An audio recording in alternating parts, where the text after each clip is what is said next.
Hey guys, Chris from Gym Performance. Here again, we're going to talk about shoulders today. So Nikki wanted us to talk about shoulders and really putting you guys back in a great position to function and be durable and have a good career. Also, if you're trying to get through the CPAT, this is going to be a good video for you to help minimize your effort and stop fighting yourself so much so you can use less oxygen, get through your CPAT, and then get the job you've been looking for. So, we're talking about shoulders, and when we talk about shoulders, the first thing we have to identify is that besides back injuries, shoulders are way high up there on the list. I know in my station, I've seen 3 or 4 guys go off either on surgery or disability in the past 4 or 5 years with shoulder injuries. Back is not far behind, right? But this is something we really need to pay attention to extend our careers and avoid injury. So when we think about shoulders, Nikki put this picture up earlier this week. Really good picture for showing the anatomy of the shoulders. Up here we see the upper traps, and that's in red because that's what we use too much of, and that's what we need to stop using, right, to row and to pull. Instead, we need to use this whole middle back area, this big chunk of big flat muscle in here, these big bundles over here, and all these little tiny guys packed in there. They're the ones we want to use to start pulling. If we start using those and less of the upper traps, we're going to eliminate a couple of the causations of our injury. So when we think about shoulders, and think about how the shoulders are built, and think about common ball and socket joints in your body, 2 come to my mind, and that's the hip and the shoulder. So with the hip, the nice thing is with the hip is it's very secure in its socket, right? There's a lot of inclusion in that socket for the hip and a big labrum around it, and we have a pretty secure hip because there's big muscles around it. With the shoulder, all right, the shoulder can be likened to a golf ball on top of a golf tee.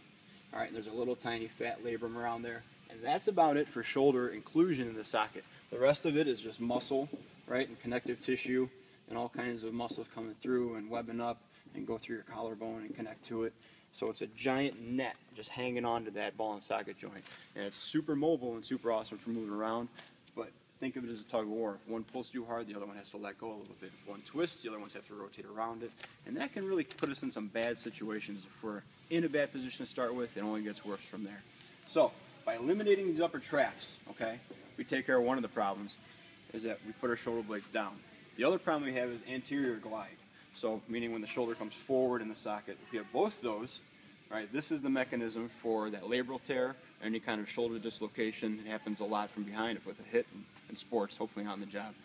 But this is the mechanism. This is your humerus really trying to pop out the front, and your meat of your muscle here and that little tiny fat labrum is holding it back, okay? If we bring ourselves back and down, now we're in a nice protected position. All those muscles can work correctly and really bring that thing in there. So, got my notes from yesterday. I'm trying not to read too much, but I had to slow them down a little bit. So with our society and with the fire service and with just that dominant society, we tend to push a lot, okay? We tend to push a lot. We do crunches and push-ups and bench press and incline bench press and the pec deck thing, but we don't do a lot of pulling, and that can set us up to naturally be in this position, right? You've seen the guys that walk around with their air lats out and their shoulders forward and they look tough, you know, on the beach. But when I see him, I think he must have some really bad overhead limitations, and he probably can't scratch his back too good. So we want to get out of that position, and we want to get in this good position.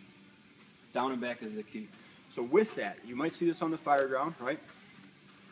If you're pulling hose, if you're dragging anything like that, you might see somebody pull, and at the end of their pull, their shoulder comes forward a little bit. That's that sneaky anterior glide that we're trying to eliminate, right? It can happen on both sides. That's what we're trying to eliminate. So we want to try to come to this back position. It's kind of a Superman position. So imagine Superman kind of opening up his shirt, shoulders are back, right? Nothing's pitched forward here. It's tricky though because you can still have shoulder blades back and shoulders forward. So that's a tricky one. You have to go from here to here.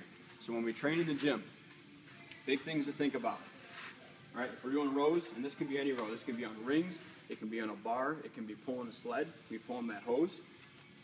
Think about a nice flat back and then back and down, all right? So not up and across, not forward, but everything goes back and down.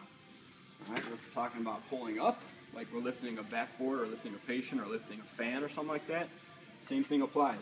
Instead of throwing your shoulders forward and lifting, you might see a lot of guys do this. You think back and down and lift up, right? Back and down, lift up. Same thing goes for pulling down on something. Back and down and not. Top of our pull-up looks like this with a big wingspan and back, bad shoulder position up front. Back and down, try to create wrinkles in the back of your shirt. So, couple tips, right? We have our shoulder anatomy down. We know our good movement patterns. We know movement patterns not to be in. Just remember this about the shoulders is it's a sneaky, sneaky injury. It might not always happen like, okay, my shoulder hurts today. It hurts a little bit more tomorrow. Now I do a bad lift and it's destroyed. It can happen as soon as I've never had shoulder problems before. I go to do a bad lift, and now I'm out for 6 to 8 months not doing rehab and surgery or both, right? So keep your shoulders safe. Take a look at Nikki's picture. Take a look at ftmuscle.com, LGM Performance, Chris at LGM Performance. Check out, she's been giving away free cookbooks. We do a 30-day unlimited visit trial. We have a ton of resources for you guys, so come on in, contact us, shoot us a message on Facebook, everything else. Let us know what you think. Let us know the next topic, or else I'm sure we'll think of something. All right, take care.